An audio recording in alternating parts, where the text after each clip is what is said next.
Período de Copa do Mundo, né? Eu me sinto hoje um torcedor privilegiado, porque estar aqui falando para milhares de pessoas, para mim já é um conforto muito grande. A sua história com Copa do Mundo, em 78, na Argentina, é quando você vai a primeira vez cobrir em loco uma Copa do Mundo. Levei uma semana para tirar a garrincha do hotel, ficar ali encascorado e tomando pinga. Na quarta-feira, a secretária da emissora disse: Dilson, tem um rapaz aqui chamado Ivan Lima, está com um táxi aqui na porta, está querendo falar com você. Era Ivan Lima. Ô Ivan, ô meu amigo, não vim aqui para fechar a Copa do Mundo com você. Eu digo: Ivan, eu nem comuniquei isso ao Frei Orlando.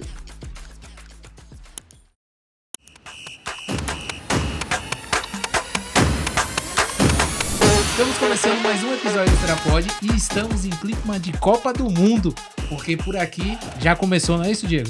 Exatamente, Rodrigo. Boa tarde, uma boa noite, um bom dia para você que nos acompanha. Já estamos em estilo de Copa.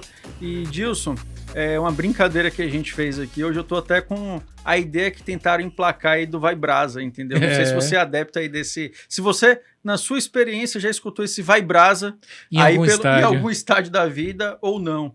Mas seja muito bem-vindo, Dilson. Essa aqui, logo atrás de mim aqui, é a sua câmera. Quando você quiser dar aquele recado para a torcida brasileira, é só olhar para a câmera e direcionar. Seja muito bem-vindo. O seu nome já era cotado aqui há muito tempo. Obrigado a vocês. Eu me sinto honrado, né, de ser convidado para esse bate-papo com vocês. E o podcast de vocês eu já acompanhei algumas vezes. Eu já tenho conhecimento de vocês. Fiquei encantado aqui com o espaço de vocês, com a recepção. E em período de Copa do Mundo, né, eu me sinto hoje um torcedor privilegiado, porque estar aqui falando para essas milhares de pessoas, para mim, já é um conforto muito grande, como desportista, como diríamos, locutor esportivo. Já fui repórter, locutor, comentarista. Hoje eu sou mais um espectador.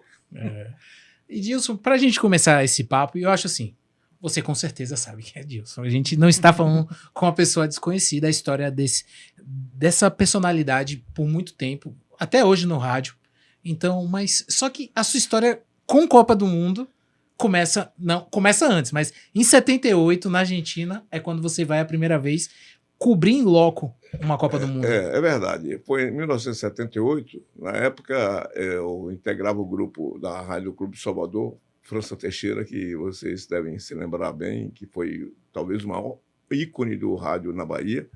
E ele foi meu sócio aqui no empreendimento que nós fizemos numa rádio em Feira de Santana, que era a Rádio São Gonçalo, que nós transferimos para a Feira. E era um desafio a gente fazer aquela Copa do Mundo de 1978, a rádio fundação da qual França Teixeira era meu sócio no evento, e a Rádio Clube dele mesmo, que ele tinha, a Rádio Clube, na época já mudou de nome hoje, sei lá nem mais como é o nome, passou para a FM. Então nós desafiamos, naquela época, a lógica de uma rádio do interior unida com a Rádio de Salvador para transmitir a Copa do Mundo. E na época o narrador era Fernando José, que mais tarde chegou a ser prefeito de Salvador, e o repórter era Oswaldo Júnior, também era repórter, também já falecido Oswaldo, e o comentarista, por acaso, era eu. Então nós fizemos alguns jogos da Copa do Mundo, não todos, porque na época a Rádio Clube não tinha direitos plenos para transmitir a Copa do Mundo. Nós não conseguimos transmitir a final da Copa do Mundo, porque não foi possível pagar os direitos, se pagava por jogo na época.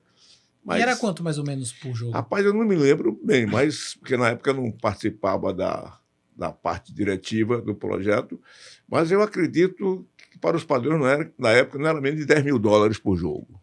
Você transmitia uma final de Copa do Mundo. Na época você não comprava os direitos como hoje, você compra um pacote. Você escolhia, eu quero transmitir esse jogo, eu quero transmitir aquilo. Mas eu creio que se você considerar os valores, não era bem diferente não de $10 mil. R$50 mil você transmitia um jogo. Porque na época não se falava em uma rádio, falava em uma rede de rádio. Uma FIFA entendia que era uma rede e não uma rádio só. Sim. E assim, Dilson, como é... Eu fico pensando aqui, Rodrigo, como é esse planejamento? Porque a gente está falando aí de 78. Então, é uma passagem de avião, é hospedagem, é hotel, é como você estava comentando aqui com a gente, é saber o local onde vai fazer as gravações, as produções ali para fazer a transmissão do conteúdo. Como é que era essa logística? Você já se envolvia nesse momento ou não? Só falava aqui disso, sua passagem, vá lá. Veja bem, a partir de 78, eu achei que deveria fazer algo também diferente, né? Enfrentar o direito a uma Copa do Mundo. E aí me lembro bem que fui transmitir um jogo no Chile, e no avião eu encontrei um amigo lá, que era Nilton Nogueira, vocês já ouviram falar, foi um grande narrador esportivo do Rádio da Bahia, hoje já aposentado. E eu conversando com o Nogueira, esse Nogueira, você sabe, meu sonho é a gente fazer uma Copa do Mundo mesmo, nossa, a gente cobrir aqui para o interior, porque quando eu fui na ponga da Rádio Clube de Salvador. Aí Nogueira, rapaz, que bom, porque tem uma pessoa aqui que é o cara mais especialista em Copa do Mundo no norte e nordeste do Brasil. Quem é? Ivan Lima, que por acaso era o diretor-geral da Rádio Jornal do Comércio e da TV Jornal do Comércio, em Recife.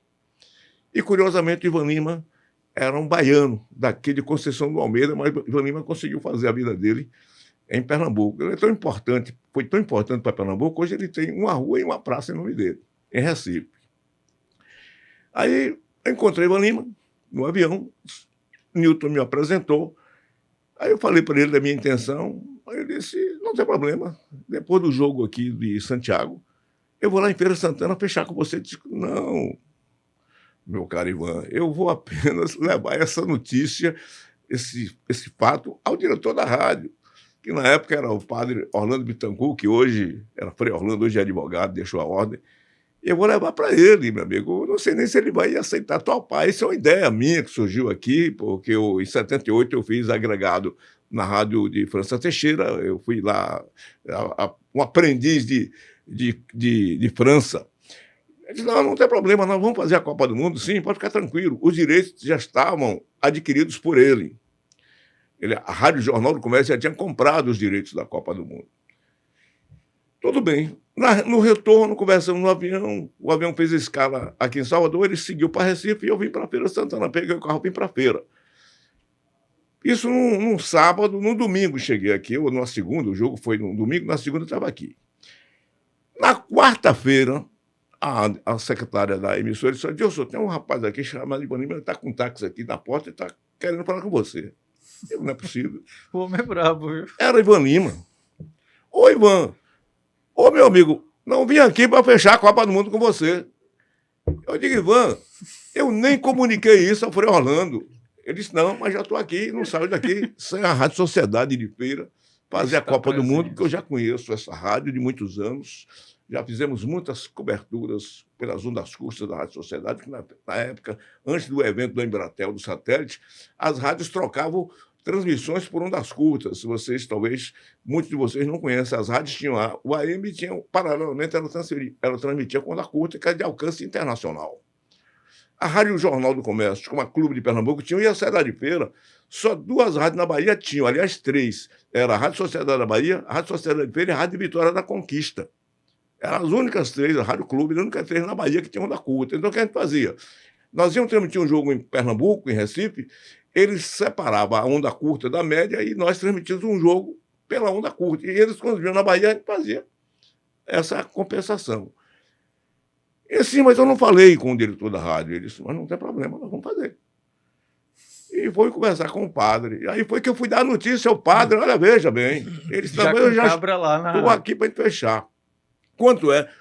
$50 mil eu já paguei, você me paga 25, a gente paga 25, a gente faz uma associação, eu comunico a FIFA, que você é meu sócio no negócio, e nós vamos ser sócios, $25 mil para você, 25 para mim, e quanto eu vou gastar com a Você vai gastar mais uns 25 mil para passagem, hospedagem, $50 mil, se eu gastar $50 mil, hoje R$50 mil, né?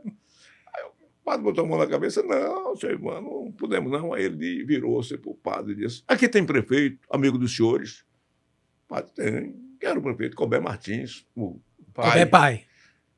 Vamos lá na prefeitura, conversar. Eu vou lá na prefeitura, eu saio de lá com o apoio da prefeitura. E se a prefeitura apoiar vocês? Se a prefeitura apoiar, a gente vai. E fomos à prefeitura sem anunciar que íamos lá. Toda surpresa. Chegamos lá, anunciamos, olha, foi Orlando, Edilson Barbosa e Ivan Lima, de Pernambuco, quer falar com o Colbert. Momento. Quando o Colbert nos chamou, o Colbert abraçou. Ivan Lima, rapaz, eu sou seu fã desde criancinha, rapaz. Ouvindo a Rádio Jornal de Pernambuco, Rádio Comércio, meu amigo, não é possível que eu estou vendo Ivan Lima na minha frente. Pronto, aí o negócio. Aí, O negócio já estava caminhando. Aí Ivan Lima, pois não, seu prefeito, eu aqui vim aqui, porque aí ele levantou a bola da gente, e aí o Colbert perguntou, e quanto é isso? Aí ele jogou logo os $50 mil, porque era 25 dele e 25 para as despesas. A Rádio Sociedade precisa de $50 mil para pagar esse negócio que a gente contratou. Aí fez a conversão, estou fazendo a conversão de hoje, seria mais ou menos R$250 mil, né? Exato. Como botou a mão na cabeça, meu amigo, não tem esse dinheiro não. Mas chamou o Celso Pereira, que era secretário na época, até hoje eu até encontrei o filho do Celso. Chamou o Celso, Celso, por gentileza, veja aqui o que é que pode. O Celso foi lá e virou, Colbert, não tem orçamento, não tem dinheiro, não pode. Aí Colbert virou para Celso, Celso, eu quero, faça, encontre a solução. Pronto. Saímos dali com o negócio resolvido. Faltava um ano para a Copa do Mundo, mais ou menos de um ano. Recife cheio de outdoor da gente, minha imagem, a televisão. Ele fez um verdadeiro auê em Pernambuco, anunciando essa Copa do Mundo com a Rádio Cidade de Feira. E aí nós fizemos essa Copa do Mundo, de 82, que foi um sucesso total. Nós misturamos as duas equipes. E aqui eu agreguei mais uma, que foi a Rádio Clube de Salvador, que na Copa anterior eu fui lá como empurrado por França Teixeira e trouxe para dentro da Copa do Mundo. Naquela época a rádio já não pertencia mais à França Teixeira, assim, a Paulo Magalhães, que hoje é deputado. E transmitimos a Copa do Mundo, da Espanha, e daí em diante. Aí Ivan me disse, olha, você bateu na minha porta esse ano, pode ter certeza que nos próximos anos vão bater na sua porta. E realmente, a partir daí, nós criamos esse processo de fazer a cobertura da Copa do Mundo. E quando a gente ia fazer a Copa do Mundo, nós já tínhamos parceiros certinhos na nossa porta para fazer. E aí fizemos as demais. Dilson, agora me tira uma dúvida. Hoje é muito fácil fazer uma viagem internacional para ir cobrir Copa do Mundo. Como era no seu tempo? Meu amigo, era uma epopeia, né? Primeiro, você levar a equipe, por exemplo, o pessoal não acreditava que a gente ia fazer uma Copa presencial. Copa do Mundo, quando anunciamos, é mentira. A rádio não tem dinheiro para comprar passagem diária. E realmente, para nós, era uma coisa assim fantástica. Pra você ter uma ideia, eu nunca tinha viajado numa primeira classe de avião, nem sabia o que era. E nessa Copa do Mundo, essa curiosa Copa do Mundo de 82, que foi a primeira que nós fizemos com a organização nossa, porque, como eu falei, em 78 eu fui empurrado lá fazer reportagem lá. 78 foi da Inglaterra? Não, na Argentina. Na Argentina, né? A de 82 na Espanha. 86, né? Não, a Argentina, a Espanha fez 82. A Inglaterra fez 7. O México foi que fez 86. A Espanha fez 82. 78 a Argentina, 82 Espanha. Adiante, depois o México veio 86. Resultado, aí tinha um sorteio da Copa do Mundo em 1982. O sorteio foi no mês de janeiro. Eu me lembro bem que quando eu cheguei aqui foi no dia que Elis Regina tinha morrido. Eu estava voltando naquele dia da Espanha. Eu cobri o sorteio da Copa do Mundo. Fui para o sorteio da Copa do Mundo. Bom, aí, o que aconteceu no sorteio? Aqui tinha um amigo Narão Vasconcelos, que vocês conhecem o Narão, que tinha uma agência de turismo. Aí, Narão, vamos fazer uma parceria para a gente levar torcedores de feira da região para a Espanha? Vamos. E aí ele tinha uma parceria com a empresa espanhola, Marsans Empreendimentos, que era empresa de turismo. Aí ele disse, olha, eu quero, você banca aí a nossa ida para cobrir o sorteio. Eu e Ivan Lima nessa altura já era meu parceiro. Aí nós não tem problema, consiga passagem para vocês dois. E hotel também. Transporte lá na Espanha. Tudo bem. Tá lindo. Vai eu para o aeroporto. Quando eu recebo o bilhete, quando eu olho, é primeira classe. Não, primeiro, saí de Salvador, né? Fui para o Rio de Janeiro. Isso. Quando eu chego no Rio de Janeiro, na época eu não tinha voo internacional. Eu chego no Rio, encontrei Ivan Lima lá também, que já tinha saído de Pernambuco. Quando eu chego na aeronave, no avião, era primeira classe, velho. Primeira classe da Ibéria. Poxa, eu nem fui preparado para aquilo, eu pensei que eu ia ficar lá na galera. E quando eu viajo, quem é meu colega de viagem? Pelé e Avelange.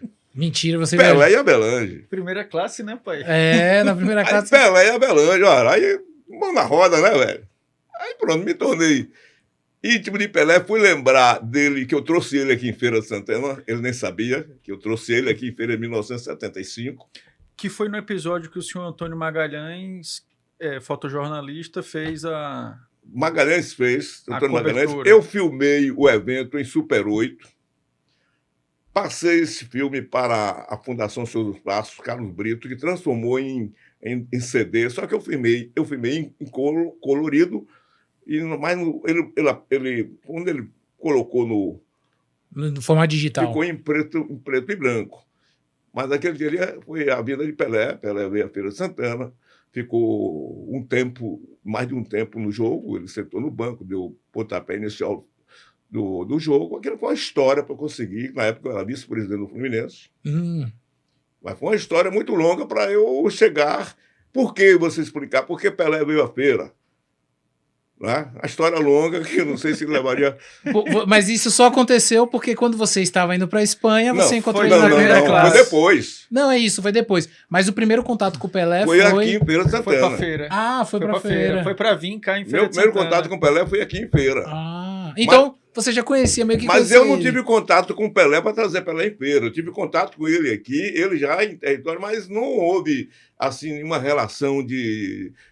Eu era apenas um membro da diretoria do Fluminense. A minha relação foi com o presidente do Santos, a tia Jorge Cury, que era o presidente do Santos. Eu estou emendando uma coisa com a outra, não sei se... Mas vamos lá, mas por que Pelé veio para feira? Eu sabia que ele teve em feira, que o seu Magalhães mostrou as fotos. Para eu chegar a Pelé da Espanha, vou começar agora do Pelé de feira. Sim. Eu era vice-presidente do Fluminense. O presidente do Fluminense era Eduardo Lacerda. Mas Eduardo era um homem que ele gostava de futebol, mas não tinha expertise do futebol. E eu já estava há alguns anos na imprensa esportiva e tal. E o Fluminense de Feira, em 74, praticamente acabou. Ninguém queria o Fluminense de Feira. 73 acabou, 74, ninguém passava nem na porta da sede do Fluminense. E o Eduardo Lacerda tinha um filho, Eduardo Lacerda já falecido. Ele é até primo de Zé Coió, nosso querido Zé Coió, que faleceu recentemente. O Eduardo Lacerda era um produtor rural, um pequeno produtor rural, um homem do campo, que morava em Feira. E tinha um filho que adorava, era torcedor do Fluminense. Mas esse filho dele, a informação que eu tive, que teve uma enfermidade muito longa e tal, e o menino, não sei que tipo de enfermidade, sei que o menino faleceu. Mas antes de falecer, o menino disse: meu pai, não deixe o Fluminense acabar. E o menino foi enterrado com a bandeira do Fluminense de Feira. E aí o pai ficou naquele sentimento, puxa, e o Fluminense tinha acabado.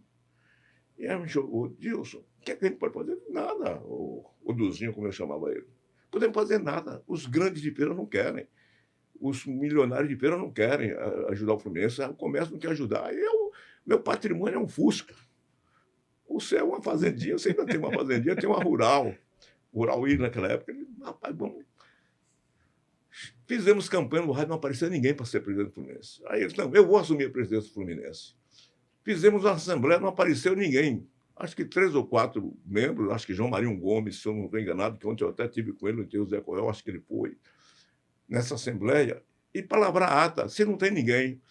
Aí fizemos uma ata lá, não sei se foi João Marinho que redigiu, foi eu mesmo, ata elegendo a diretoria, Eduardo Lacerda presidente, eu vice-presidente, não sei quem, diretor disso, diretor daquilo, mas não tinha quem assinasse. Depois saímos, eu e ele, de casa em casa, daquelas pessoas que nós colocamos na ata, para assinar a ata, que ninguém nem queria saber. Formou a diretoria, fizemos um time, pegando jogadores na várzea, nas Baraunas. Aí nós conseguimos Paulo Roberto, que chegou aí para o Vasco da Gama, foi para o futebol italiano, Neinha, foi depois Santa Cruz. Fizemos um timaço. Esse time, meu amigo, todo daquele Feira, que foi, se não me engano, vice-campeão baiano, jogando contra a Bahia, contra a Vitória, sendo roubado no final da história do campeonato de 74. Então, o que era que acontecia? Como a cidade estava carente de um time de futebol, e o Fluminense tinha acabado, a gente botava até amistoso com a seleção de feira e enchia o estádio. Aí vamos trazer Vitória, Bahia, trouxemos para jogar com renda dividida. Os times queriam jogar também para treinar. E aí o Fluminense foi. O estádio da Princesa, todo jogo que se fazia, com Bahia de Feira, dava 7, 8, 10 mil pessoas no amistoso. Aí resolvemos trazer os times que jogavam em Salvador, dia de sábado ou dia de domingo, pelo Campeonato Brasileiro, era a antiga Taça de Prata ou Taça de Ouro, Flamengo, Vasco. Aí nós convidávamos para jogar segunda-feira em feira, dia de segunda. Porque esses times antigamente saíam do Rio de Janeiro ou São Paulo, jogava no Espírito Santo, jogava na Bahia, depois Sergipe, depois Alagoas, e ia seguindo, era uma viagem só. Zorra. Então os times eram bons, porque eles vinham, ficavam em feira, hotel, diminuía a passagem e tudo, e jogávamos com renda dividida. E assim, toda segunda-feira, nós tínhamos o Vasco, Flamengo, o Corinthians, o Internacional de Porto Alegre, toda segunda-feira. A história está aí para contar. Se vocês tiverem dúvida do que eu digo, busquem aí as histórias do Fluminense. Toda segunda-feira tinha um time do Rio de São Paulo, de Porto Alegre, jogando em Feira de Santana com casa cheia, 20 mil pessoas, renda dividida. Chegou a vez do Santos. O Santos nos procurou, viu que em Feira de Santana já era um Eldorado de público, o Santos nos procura. E sempre o contato era comigo, né? Porque o presidente ligava, o presidente, não, é com Deus. Eu era o faz tudo. O presidente era só para delegar. Aí eu fui conversar com o presidente, ele disse, olha, a gente faz um amistoso, agora vocês fazem o seguinte, nós queremos dividimos a bilheteria e vocês pagam as passagens no trecho de... o Santos ia jogar em determinado trecho, a gente pagava as passagens de hospedagem, tá certo. É o Santos, Aí começamos a anunciar o Santos e tal. De repente, o Santos marca um jogo amistoso, uma semana antes do nosso, em Conceição do Coité. Ó, o Coité querendo quebrar. Aí o Santos vai e joga em Coité, um campo que nem gramado era ainda, segundo eu fui informado. E o Santos vai a Coité e arrasta aquele público da região toda e ganha de 1-0 da seleção de Coité, sofrido, porque dizem que ganhou com um gol roubado. O Santos roubou a seleção de Coité para ganhar o jogo, porque se uma desmoralização, perdeu em Coité. Eu não vi o jogo. E os caras dando a vida lá em Coité. Diz a lenda que o jogo foi roubado. Mas o Santos ainda tinha Clodoaldo, tinha... Pepe Cláudio Adão, quem? Pepe? Não, Pepe foi nos anos de 62, antes. O Santos já não tinha mais Pelé. É isso, porque... O Santos não tinha Pelé. O Santos estava formando um novo time. Porque Pelé estava nos Estados Unidos, né? Nessa época. Naquele período, exatamente, naquele novembro de 1975, Pelé estava em Nova York negociando a sua ida para o Cosmos. Bom, mas aí o Santos joga em Coité. Aí eu ligo para o presidente do Santos, tia, vamos cancelar o jogo. Não dá, porque o público não vem. Aqui é jogo de... Os jogos daqui, a gente traz muita gente do interior. E o senhor jogou domingo lá em Coité e uma semana depois aqui em Feira não vai dar ninguém. Vamos cancelar o jogo. Meu filho, não cancele o jogo, não. O Santos está precisando de jogar. Mas não dá. A gente vai pagar renda dividida, vai pagar passagem e hospedagem. Aí ele lá. Aí ele disse, não, eu dispenso as passagens e hospedagens. Eu digo, ainda assim não dá não, senhor Tio. Ele disse, olha, vamos fazer o seguinte, mantém o jogo, eu levo Pelé para a Feira de Santana. Ave Maria, aí nessa hora... Aí eu disse, mas senhor Tio, Pelé está fazendo o seu... Está em Nova York, está negociando com o Cosmos. Ele disse, meu filho, eu dou minha palavra a você, que Pelé não vai jogar, Pelé vai à Feira de Santana. E ele vai entrar com a camisa do Fluminense de Feira, vestido no estádio Joia da Princesa. Então está fechado, palavra é palavra. Aí fizemos a campanha. Quando chegou no domingo, o Pelé desceu no aeroporto de Salvador, veio de helicóptero à feira, desceu ao lado do estádio, entrou vestido com a camisa quadriculada, porque não era, o Fluminense tinha a listrada, mas essa era uma quadriculada verde, vermelho e branco. Foi aquela festa, deu pontapé inicial no jogo, abraçou todo mundo. Eu filmei tudo, tenho tudo filmado, viu? Não é conversa de pescador, não. E O jogo encheu, o Santos ganhou o Fluminense de 1-0, mas o estádio Joia da Princesa, eu tenho umas imagens filmadas, Joia da Princesa lotado, Pelé, depois que o jogo começou no segundo tempo, Pelé voltou, pegou o helicóptero, foi para Salvador de lá, não sei para onde foi, mas Pelé veio a Feira de Santana nesse episódio. Aí você diz, bom, mas aí você fez amizade com Pelé? Não, eu não tive nenhuma relação pessoal assim de amizade, apenas estava ali e nem entrevista eu fiz, porque eu só estava filmando. A entrevista foi Itajaí Pedra Branca, aquela equipe toda que o Magalhães documentou. Nessa viagem que eu fui para a Espanha, foi que eu... Primeira classe. Aí foi que eu fui lembrar dele, fui Feira de Santana, olha, Pelé, tá, aquela conversa toda. Agora aconteceu um episódio nesse evento. Eu era aluno da Faculdade de Direito de um professor muito bom, era uma das maiores autoridades de direito de Salvador. E esse professor é um professor que não gostava muito de aluno, porque eu comecei a estudar direito com 28 anos, ele achava que já comecei velho. E aí aconteceu esse professor lá, e quando ele me viu, eu já tinha me formado em direito, tinha acabado de sair, e ele me viu, ele olhou, me viu, você está na primeira classe? Porque ele viu que eu estava na primeira classe. Rapaz, Pelé está lá, Diego. Está, professor Marques Neto. Vocês podem procurar, ele foi uma grande figura, um negrão. Ele mal aquele cachimbo branco, roupa branca, ele só vestia de branco, sapato branco, roupa branca, um cachimbão. Quando ele passava, a mulherada dava em cima, porque ele era um negrão bonitão, um cachimbo cheiroso. O cachimbo dele parece que... Mas eu encontro o meu querido mestre lá na galera, lá no último lugarzinho. Quando ele me viu saindo da primeira classe, ainda tinha aquela sapatilha que a companhia dava, ele disse... Você está, grande mestre, tudo bom? Você aqui, e tal. Rapaz, você está lá junto na primeira classe, Pelé está lá, que o pessoal estava indo lá, e já fecharam a cortina lá, ninguém entra. Eu queria você me leva para dar um autógrafo para Pelé, você pede um autógrafo, vai dar um caderno aqui, você pediu um autógrafo para Pelé para mim, para meu filho? Nada, mestre, vamos comigo. Aí também, né, tirou bem. Aí cheguei lá, apresentei a Pelé, Pelé, tá aqui. Aí eu levantei a bola dele, aí Pelé deu autógrafo para ele, para a filha, para o cachorro. Aí pronto, o professor, ele, poxa, esse meu aluno, Tabarel de Feira de Santana, que ele me perseguia, velho. Ele não gostava dos alunos, eu era aluno dele, que hoje minha colega aluna, que é Martine Veloso, que hoje é sogra do governador, ela me lembra bem disso. A Delcio Guarani faleceu, então ele não gostava da gente, nós éramos do interior, nós íamos todo dia para a faculdade, mas ele achava que o curso de Direito só era para começar jovem, com 20 anos, se ele começar com 28, estudar Direito para ele era uma ofensa. Mas aí, daí em diante, a gente teve outros encontros pessoais com Pelé, entre entrevistas, etc., mas tem esse episódio com Pelé.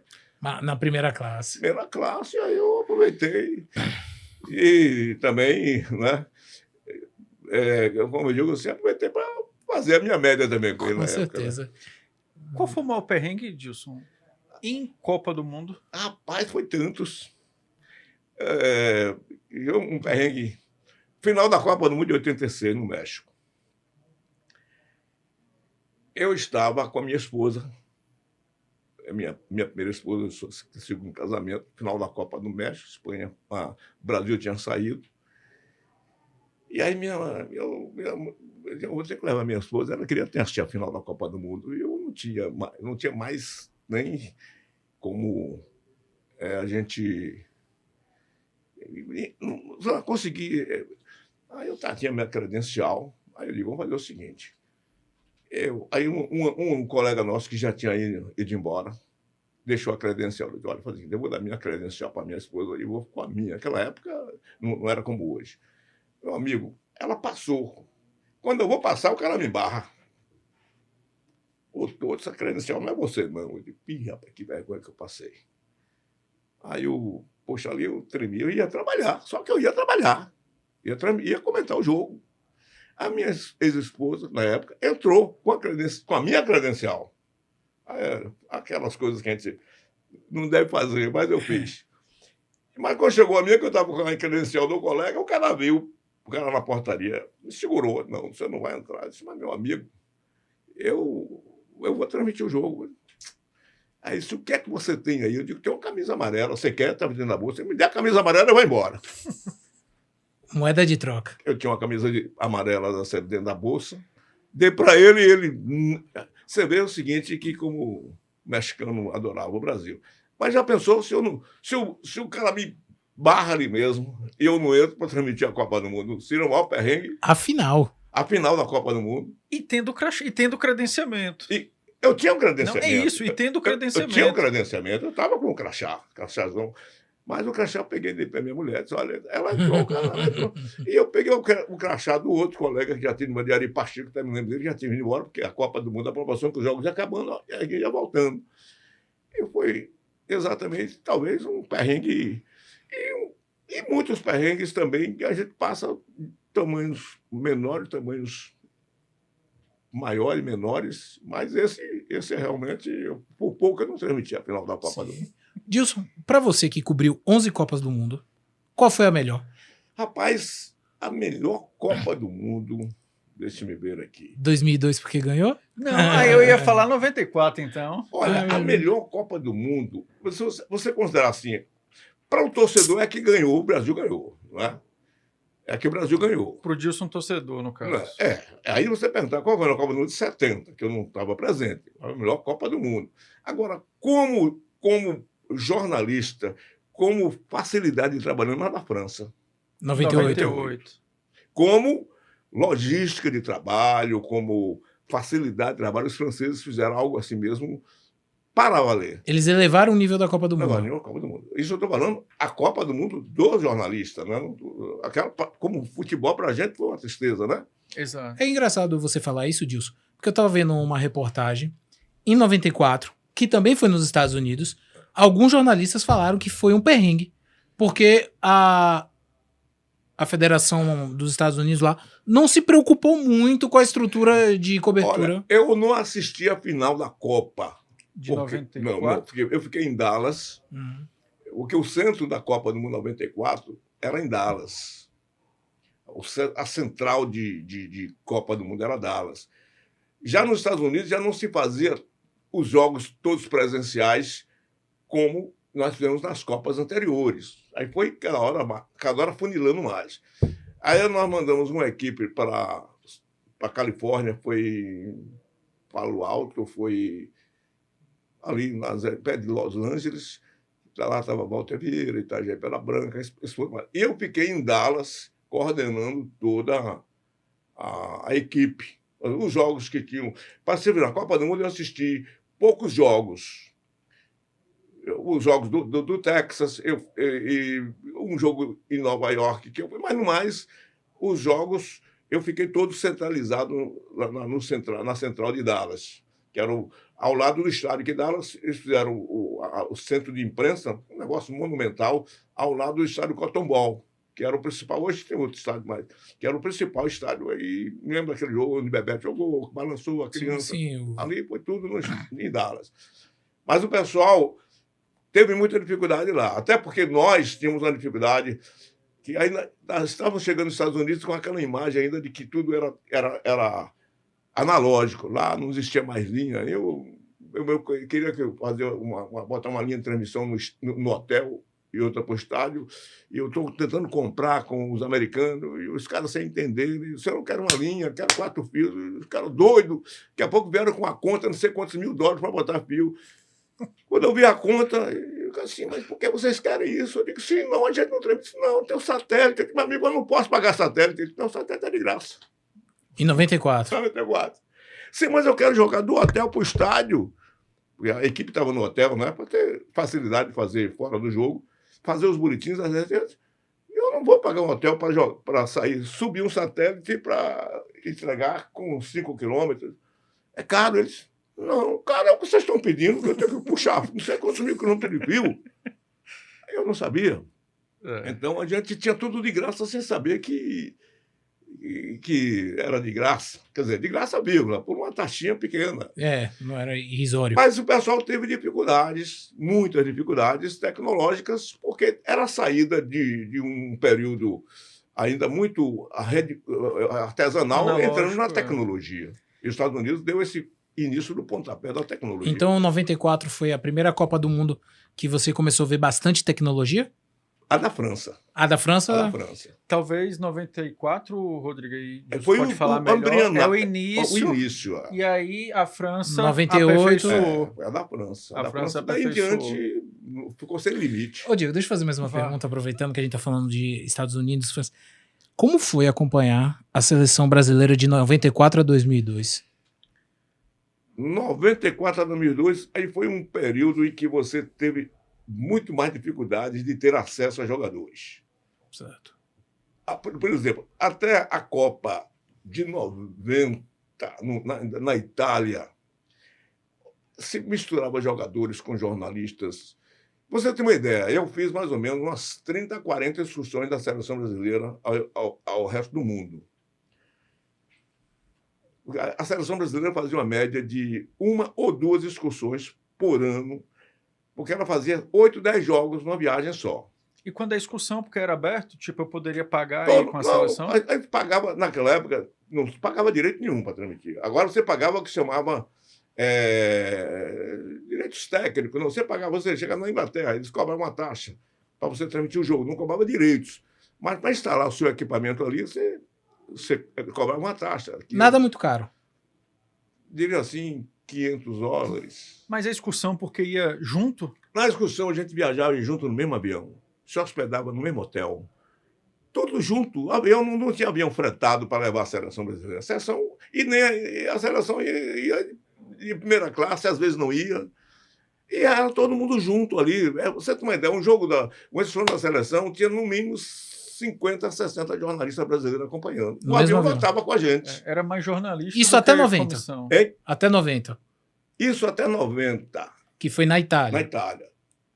Quer dizer, a partir antes da Itália e depois da Itália, ainda demorou um pouco da gente ter essa relação com os jogadores. Então, 94 ainda tinha relação? Tinha essa relação.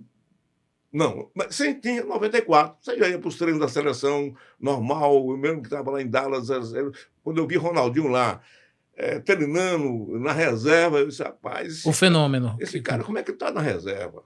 Ele já era bom de bola. Já era bom demais. Certo? Mas aí a gente via... Bom, voltando a essas discussões, você chegava num local daquele onde tinha um jogo, e a gente ficava no hotel, né? Sempre quer agradar o hotel. O cara disse, rapaz, vou arrumar um ingresso para assistir o jogo. Você me arranja um jogo, um ingresso para a seleção? Eu consigo. Eu chegava para... O Robério era o assessor de imprensa, conhecido mais como Vaca Loura, Gata Mansa, melhor dizendo. Era esse aí. Gata Mansa. O Gata, eu estou precisando de 5 ingressos, 5 convites. Para que você quer 5 convites, rapaz? Eu digo, rapaz, eu tenho um convite para um amigo meu que estou chegando. Você quer 5, rapaz? Você é maluco? Quer 5? Tome 6. Meu irmão, era... Aí a gente tinha ingresso, chegava na cidade, a gente convidava alguém que quisesse ir para lá, quando era brasileiro que estava lá, sem nada e tal. Era moeda de troca. Então a gente convivia isso com a seleção brasileira. A jornalista tomava dinheiro emprestado na CBF. Sério? Meu amigo. Tomava emprestado. A CBF era uma mãe, viu? Eu tomava dinheiro emprestado na CBF.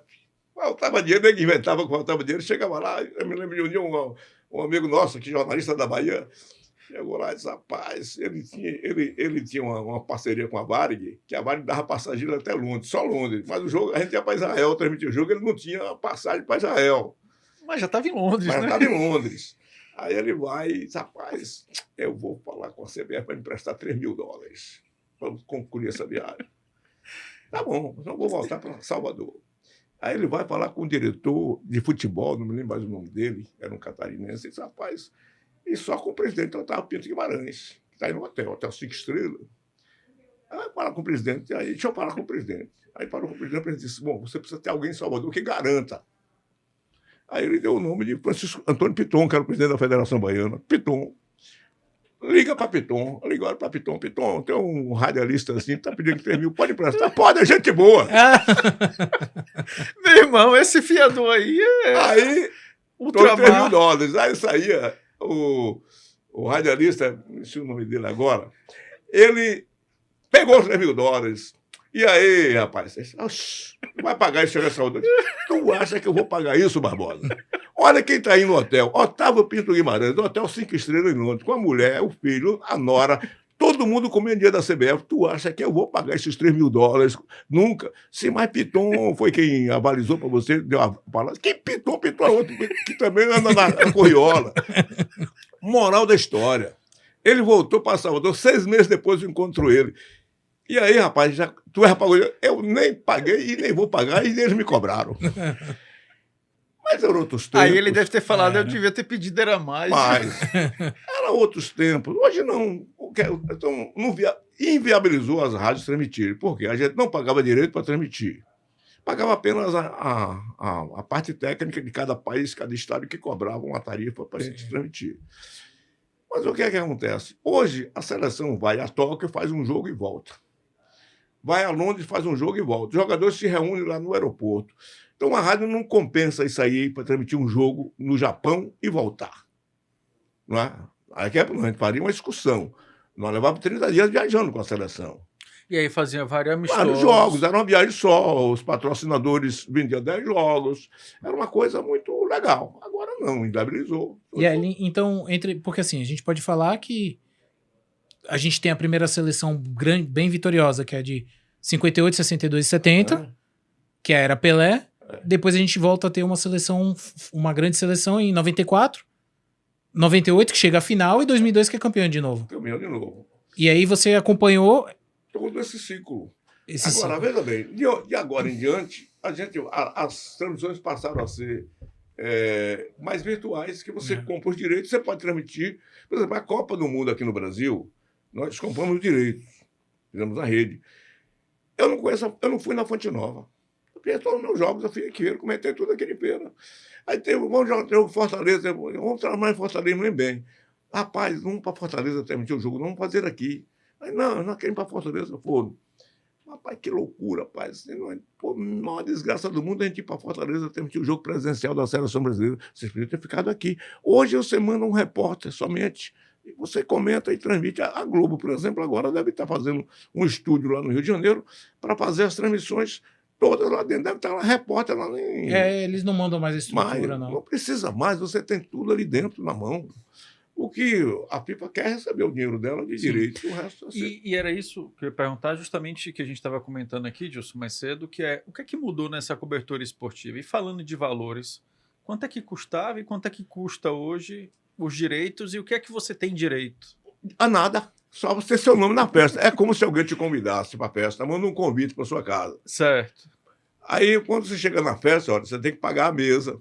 A mesa custa X, o uísque é o dobro do preço. A bebida o salgadinho, você tem que pagar tudo. Se você quiser filmar, é tanto. Não, aí eles não vão te cobrar. Quer dizer, filmar, eu comprei direito de rádio, eu não comprei direito de televisão. Porque é separado. Direito de rádio, televisão e internet. Eu não comprei direito de televisão e internet. Aí é outro por conta de quem vai fazer imagem. Dentro dos estádios e nos campos de treinamento, tudo é vedado. Lá fora, obviamente, você pode ser quer fora do estádio, fora do treinamento. Mas o que mudou foi exatamente isso que hoje encareceu. Você me pergunta quanto custa hoje. O mais barato de hoje, para você na Copa do Mundo, é passagem e hospedagem. Você viaja. Hoje está tudo barato. O caro hoje é o direito. Não é nem a cobertura, porque a cobertura eu faço de graça com telefonia celular, com tudo. E lembrando que você tem um direito, mas os ingressos... Sim, você compra o direito, os jogos que vai fazer presenciais, você compra o que eles chamam de posição de comentarista. Está na faixa de 4 mil euros. Era 4 mil euros, não sei hoje se é mais esse ano. Mas é uma coisa bastante cara hoje. Então, inviabilizou as emissoras de rádio. Você tem uma ideia? A rádio, no caso, a Rádio Cidade Feira, ela sempre teve prioridade, porque ela já era cliente da FIFA. Então, toda a Copa do Mundo, ela convida primeiro, ela manda o convite, não, ela vai sinalizando que está reservado o espaço para ela. Eram, em média, 25 a 30 rádios. Hoje tem, salvo o menor engano, tem 5 cobrindo a Copa do Mundo. A Band, Itatiaia, a Gaúcha de Porto Alegre, São Paulo, parece que tem uma outra lá. A Jovem Pan? A Globo não Acho que a Jovem transmite, Pan, a então, Globo né? não. A Globo FM, não. Globo não. A Globo vai com a estrutura da própria televisão. A Globo não. Então não tem mais ninguém, porque muito inviabilizou. E você hoje tirar patrocinador para isso aí, você tem que ter realmente bons patrocinadores. E hoje o dinheiro não está assim. O cara está gastando muito dinheiro de rádio, não. Mas... E aí não tem mais gata mansa para dar ingresso. Pois é, não tem mais Gata Mansa já morreu, por sinal. Gata Mansa foi o único assessor da CBF que passou.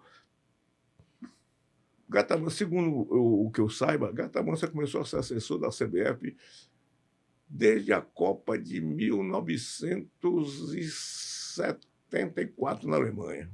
74 até recentemente era ele. Se aposentou lá. Ele era amigo de João, ele era uma pessoa da cozinha de João Avelange. João Avelange era uma pessoa muito... Tinha aqueles amigos, aqueles caras que eram os fiéis amigos dele. Os escudeiros. E aí a gente tinha Gata Mansa, era Robério, não sei o sobrenome dele, e você se encontrar na internet, porque era Robério Gata Mansa, tá cheio de imagens dele aí, mas era realmente... Era aquela época do romantismo do futebol. Porque os jogadores eram próximos. Facilidade que tinha para se entrevistar para tudo. O Rodrigo falou aqui de 94 e 2002. Enquanto torcedor, foi uma emoção diferente? A final ali, sim, transmitir? Teve diferença para 94 e 2002 ou não, foi a mesma? Para quem está trabalhando, a diferença é muito pequena, porque você acaba a emoção sendo envolvida com o trabalho. Obviamente que a gente sente a alegria imensa. Mas, obviamente, se o Brasil fosse campeão em 78 na Argentina, na França, antes, a seleção de 82, onde brasileiro de camisa amarela dava autógrafo na rua. Em 82, você andava de camisa amarela na rua e o espanhol estava pedindo autógrafo. Eu tinha um amigo interessante, o seguinte, em 81, foi em 81, a seleção brasileira fez 3 jogos na Europa. E eu cheguei, chamei Itajaí Pedra Branca, Senhora Pedra, vai você transmitir. Era um jogo em Londres, um jogo em Stuttgart e um jogo em Paris. Vai você sozinho, porque foi em cima da perna que a gente programou, eu vou ter que correr para vender esses patrocínios e você vai ainda só com 2 patrocínios, eu vou vender o resto. Então você vai sozinho e Deus. Lá você vai arranjar lá na bancada, lá você arranja um comentarista lá de uma rádio, comenta os 2. Itajaí foi para a Inglaterra. Aí, de repente, Itajaí botou um comentarista lá. Após, achei que um comentarista maravilhoso. Geraldo Borges. Esse Geraldo Borges disse que estava lá de férias na Europa, mas viu Itajaí ali sozinho para narrar o jogo. Você quer um comentarista? Eu também sou comentarista da Rádio Nacional, do Rio de Janeiro, estava de férias. Aí comentou o jogo, um comentário maravilhoso. Aí depois, Geraldo Borges disse, você vai para a Alemanha, quer que eu vá? Eu vou também, eu estou aqui, não vai custar nada para você. E Geraldo foi. Daqui a pouco, Geraldo foi também para a França. E no fim, rapaz, aquele cara encheu as medidas com o comentarista. Chegou a Copa do Mundo de 82, aí eu convidei ele para ir para ser nosso comentarista. Ele disse, não vai pagar nada, só passagem e hospedagem, tá bom. E Geraldo foi. Só que eu não tinha conhecimento muito quem era esse Geraldo Borges. Sabia que ele era um comentarista, sabia que ele era uma pessoa muito querida no Rio. Busquei informações. Aí, de repente, Geraldo Borges estava lá na Espanha e toda noite saía. Barbosa, eu vou ali jogar buraco com meu compadre. Quem é seu compadre? Abílio de Almeida. Quem era Abílio de Almeida? Era o vice-presidente da FIFA e presidente da comissão de arbitragem da FIFA. E Geraldo era compadre realmente dele. Toda noite Geraldo saía para bater. Voltava meia-noite, rapaz, quem vai apitar o jogo amanhã, fulano de tal. Quem vai apitar... Vinha cheio de informação. Aí chega Geraldo e diz, Barbosa, sabe, Arnaldo César Coelho já está escalado. Se o Brasil não for para a final, o juiz é Arnaldo César Coelho. Ô, Geraldo, deixa de conversa. Mas meu compadre me falou, pode escrever aí. Arnaldo César Coelho vai apitar a final da Copa do Mundo se o Brasil não for na final. Não deu outra. Arnaldo César Filho apitou a final. E aí os caras falando, rapaz, que comentarista bom esse, viu? Antes de sair... O Geraldo, ele era se aposentou, ele era aposentado da Rádio Nacional, aposentado do Banco do Brasil, casou com a mulher aposentada do Banco Central e recebia a pensão do piloto que morreu com Castelo Branco no avião, lá no Ceará. Então, eu perguntava, Geraldo, ligava para ele antes da Copa, né, arrumando, ligava 9, 10 horas da manhã, falava com a esposa dele, acho que chamava Dona Lina, Dona Lina, cadê Geraldo? Tá dormindo. Liga 10 horas, eu ligava 10 horas, Geraldo, tá... não, já foi pra praia, Copacabana. Que hora volta? Vai ser 2 horas. Ligava 2 horas, não, tá dormindo. Aí eu ligava 6 da tarde, não, já foi pro Brasil. Eu disse, ô Geraldo, rapaz, que vida é essa, rapaz? Tu ganha muito dinheiro, rapaz. Quanto eu ganho, eu não sei, quanto eu gasto, eu sei. Mas ele acho que já faleceu, que eu perdi o contato com ele. Ele realmente era muito amigo daquele povo do futebol no Rio de Janeiro. Mas... E aí, Rodrigo, ia aproveitar aqui para perguntar a Dilson, uma das histórias disso, que eu já ouvi você contando, mas gostaria que você repetisse, que foi justamente a de um comentarista que ele saiu de Feira de Santana para ir para cobrir um jogo e digamos que ele se perdeu aí no meio do caminho e largou lá sozinho. Foi muito pior do que isso. Foi a Copa da África do Sul. 2010. Na África do Sul, 2010, né? 2010. Francisco de Assis, conhecido como Foguinho. Se você procurar aí no YouTube, você vai encontrar dezenas de casos dele. Mas o Foguinho já trabalhou, inclusive, aqui nas rádios da Bahia, mas ele é estabelecido no Ceará, na cidade de Barbalha. É uma cidadezinha próxima de... muito distante de Fortaleza, mas perto de essa cidade de Padicício, aquela região ali. Esse Foguinho, toda a Copa do Mundo, o Foguinho ia sem um tostão no bolso, sem hotel, sem nada. Meu irmão, tem gente corajosa. Ele conseguia as prefeituras dar passagem, mas ele saía zerado. Mas a gente já sabia, Foguinho, assim, ele chegava. A Copa do Mundo é o seguinte: você começa a Copa do Mundo, todo mundo quer correr, todo mundo quer, eu quero transmitir. Com 15 dias está todo mundo cansado.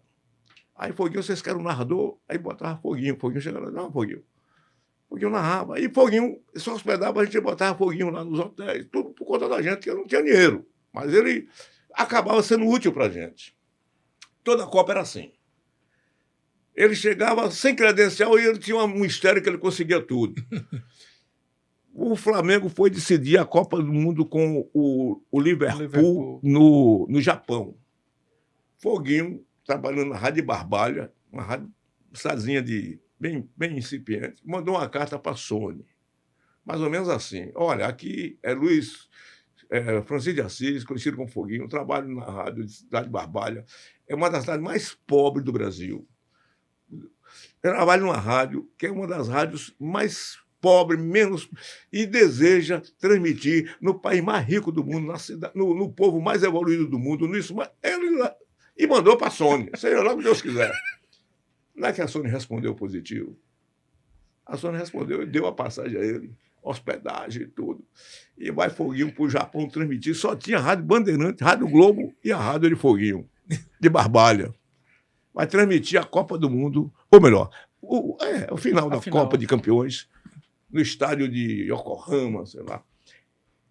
E aí, Foguinho, como é que você fez? Rapaz, quando eu desci no aeroporto de Narita, que eu olhei aquele mundo de aeroporto, que eu não falava francês, não falava inglês, só sabia falar português, não falava japonês, eu botei uma placa. Alguém aqui fala português e fiquei esperando. Escreveu um papelão. Você apareceu, foi japonês falando português, Barbosa. Aí, botando ele no metrô, chamou para outra hora, chega em tal lugar e desce. Foguinho se vira, viu? O Foguinho foi e transmitiu a Copa do Mundo. Chegou agora nessa Copa, transmitiu a Copa do Mundo de clube, né? Isso. Uhum. E outras que ele foi. Nessa da África do Sul, Foguinho Barbosa, rapaz, dá um jeito de você me arranjar para eu dormir lá em... Você vai, eu digo, ó, Foguinho, eu aluguei uma casa lá na África do Sul, em Joanesburgo, mas a dona da casa é 8 pessoas e eu já estou com as 8 pessoas lotadas. Não tem mais, ela conta, eu aluguei a casa, mas ela disse, são 8 pessoas, exclusivamente 8 pessoas. A casa tem 4 quartos, no máximo 2 quartos. Foi assim, contrato mesmo rigoroso. Então não tem como te botar nessa casa fogo. Ele disse, olha, é o seguinte, eu já consegui. Depois ele ligou para mim e disse, olha, eu consegui com a Igreja Universal, um pastor da Igreja Universal, lá de Joanesburgo, e ele me disse que eu posso ficar na casa dele. Eu só quero o seguinte, Barbosa, que você vá me pegar no aeroporto lá de Joanesburgo, porque eu não vou conhecer nada, para eu lá me virar e ir para casa dessa pessoa. Tá bom, foi, não tem problema, se foi isso. Aí, resultado, ele marcou o dia de chegar no aeroporto, só que o horário que ele ia chegar, eu estava, curiosamente, fazendo um comentário no estádio Soccer City, vírgula, no centro de imprensa, porque o estádio Soccer City, aquele da final da Copa, é dentro do próprio complexo. E aí, em vez de ir para o estádio comentar dentro do estádio, ele veio comentar no estúdio, muito melhor que ele está comentando ali no estádio. Tinha uma passarela, era simplesmente eu rodar uma passarela, passar uma passarela e chegar dentro mas para a gente era mais confortável. Eu estou comentando um jogo, no intervalo, um jogo lá, não me lembro que jogo foi, chegou um colega nosso de uma rádio de Minas e disse, olha, tem um rapaz aí chamado Foguinho, aí na portaria do centro de imprensa, querendo falar com você, Deus favor. Eu digo, meu amigo, faça favor, diga para ele que eu estou comentando o jogo. Quando eu terminar o comentário, eu vou lá. Porque eu terminava o jogo, a gente estava dividindo com a Metrópole, narrava um tempo, o segundo tempo era a Metrópole, e eu estava no comentário. Terminou o primeiro tempo, terminei o comentário, saí com o PJ, Paulo. PJ, vamos lá para a gente ver. É Foguinho que chegou aí, rapaz. Sim, mas antes disso, eu não pude ir e cheguei, eu tinha alugado uma van lá e estava com um motorista lá, um africano. Disse, olha, dê as instruções para ele, você vai no aeroporto assim, tá hora, vai chegar um rapaz chamado Foguinho, tem uma plaquinha lá, ele vai te chamar. O rapaz voltou e disse, rapaz, esperei o avião, desceu, esperei outro avião que vinha do Brasil, não apareceu esse rapaz. Eu digo, então o Foguinho desistiu. Quando eu estou comentando esse jogo, o cara fala, Foguinho está aí. Fui atrás desse Foguinho, eu e PJ, Paulo, você sabe, rodamos a praça, uma praça que tinha cheia de antena parabólica ali, das rádios, televisões, nada de Foguinho.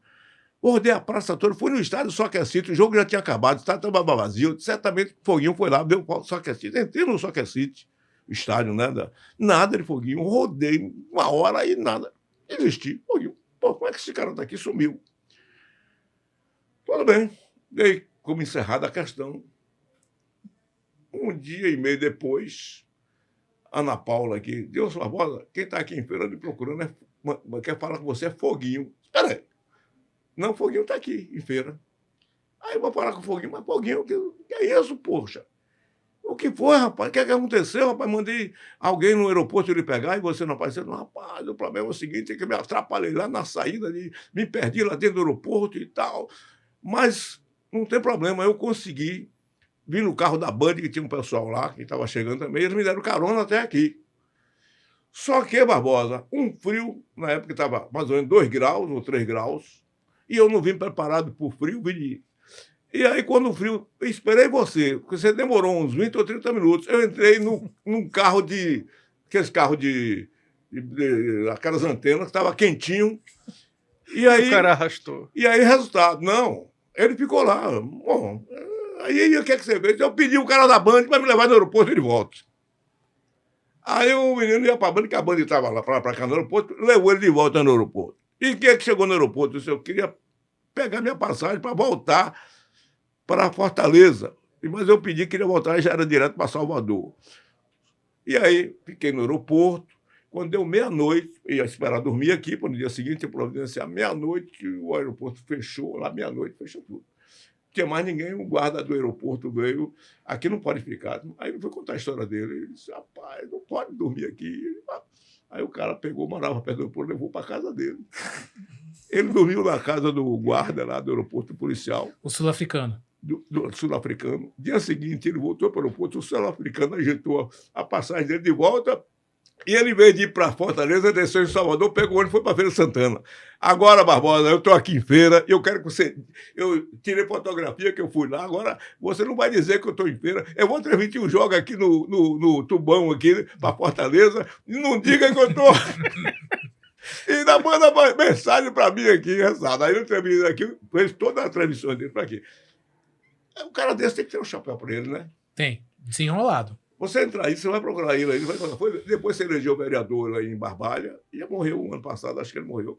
Mas era a criatividade do radialista, velho. E teve também o caso do Feirense, não foi? Que, salvo engano, foi na Copa da Inglaterra que ele se perdeu? Aí foi Jair Cesarinho. Essa história de Jair Cesarinho, eu não gostaria que eu conte, não, mas é o seguinte, rapaz. A gente foi fazer uma discussão lá. Como eu te falei, naquela época a gente saía. Com a seleção. Aí chega em Londres. Eu fui antes, que Jair tinha algum empecilho para ir. O jogo era num domingo, eu fui numa segunda-feira para resolver as coisas.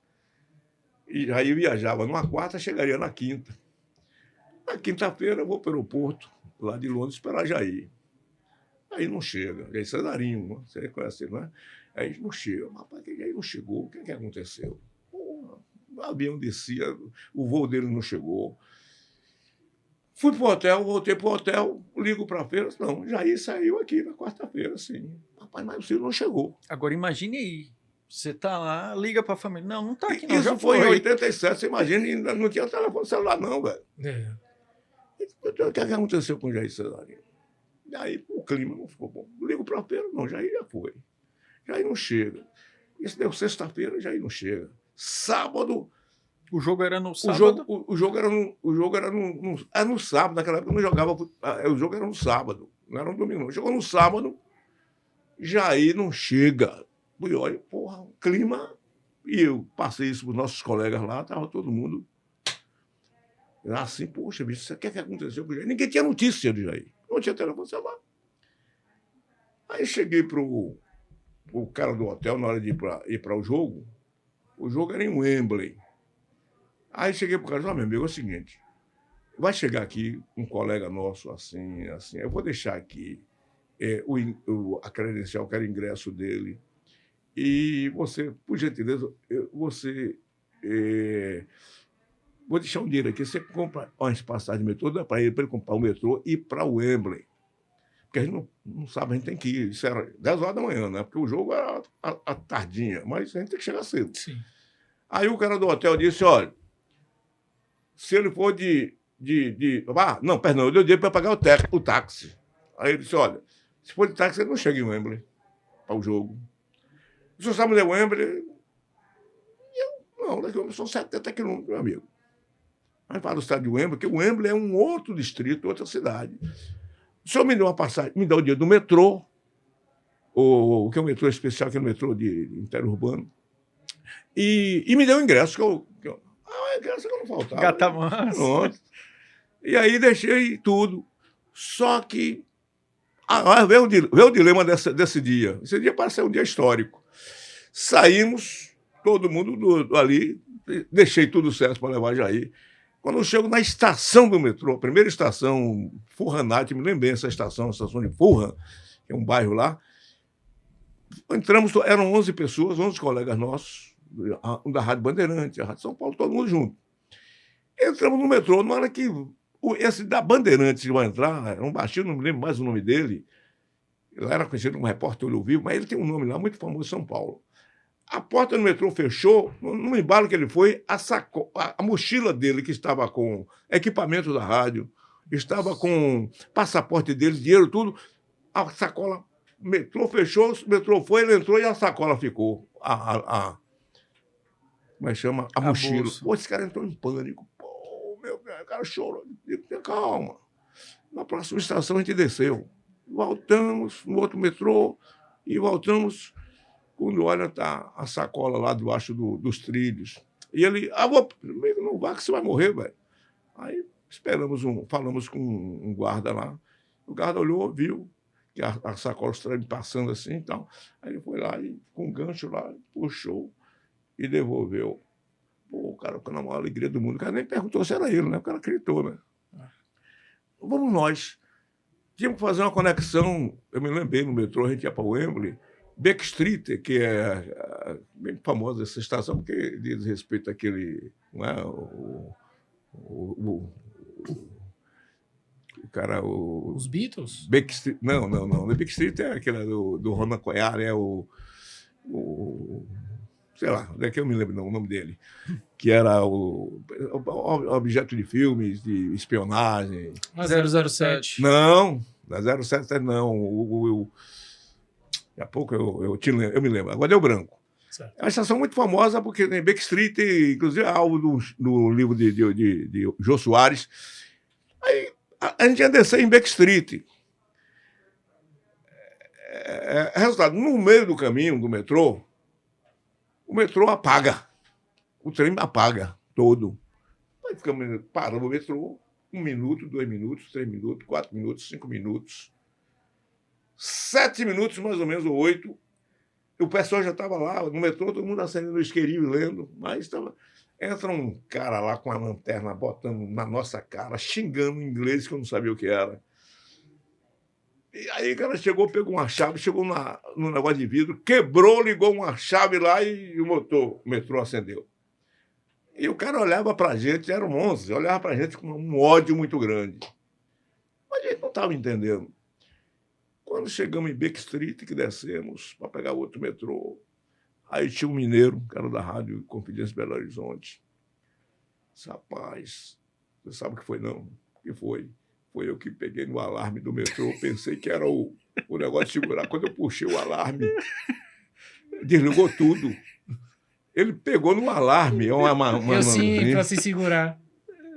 Dia seguinte, os jornais de Londres. Vândalos param o metrô de Londres. Porque na hora que você para uma máquina... Para o sistema todo. Todo o sistema. Porque senão tem colisão. Alassi, o nome desse rapaz era Alassi, não sei, eu sei que era Alassi. Curiosamente, esse rapaz, eu voltei a ter contato com ele, ele me mandou um recorte de jornal, que ele conseguiu, do recorte de jornal em inglês, falando que o Vândalos, não disse quem era, Vândalos, pararam o metrô de Londres. Esse rapaz depois se tornou juiz de direito lá em Minas Gerais, em Nova Lima.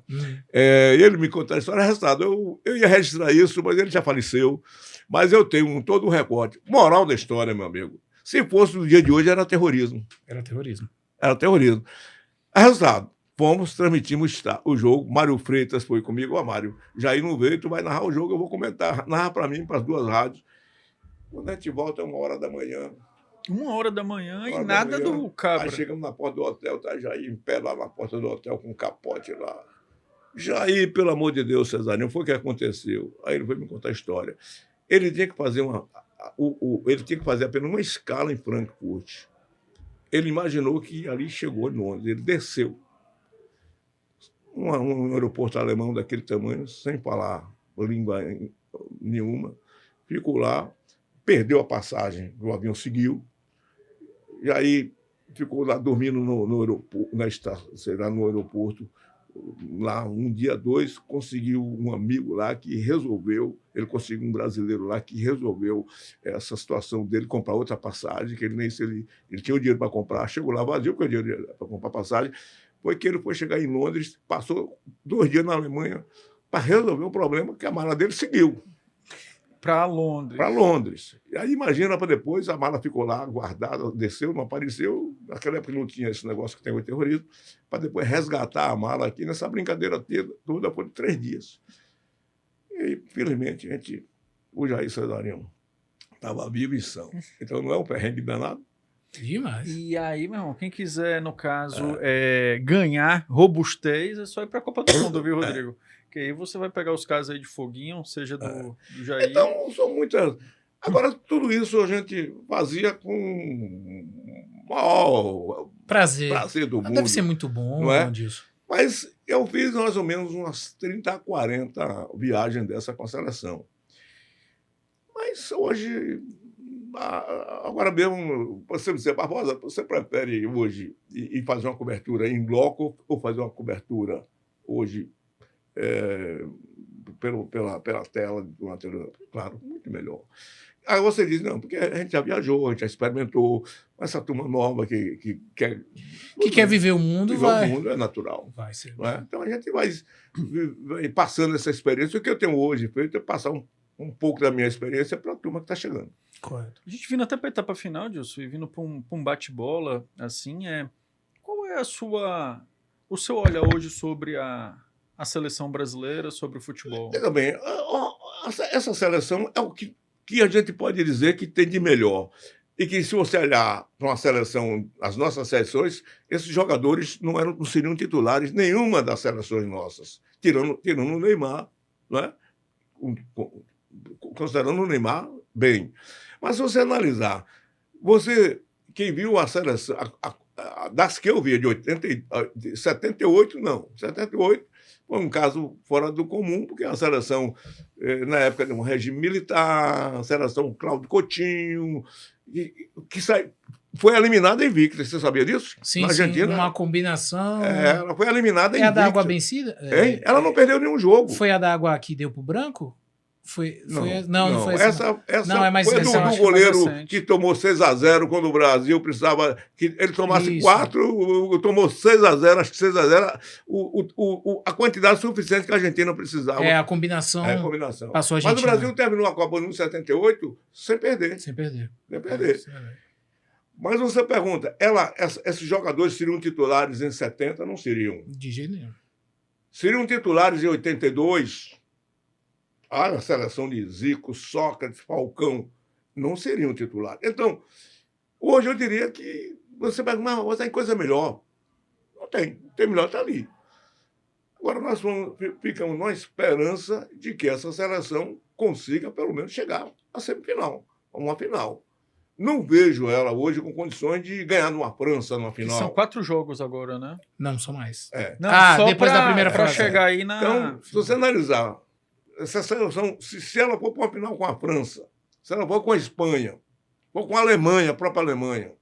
Mas e aquela fala disso que a gente tem assim, mas 94 também a seleção estava desacreditada. 2002 foi na repescagem.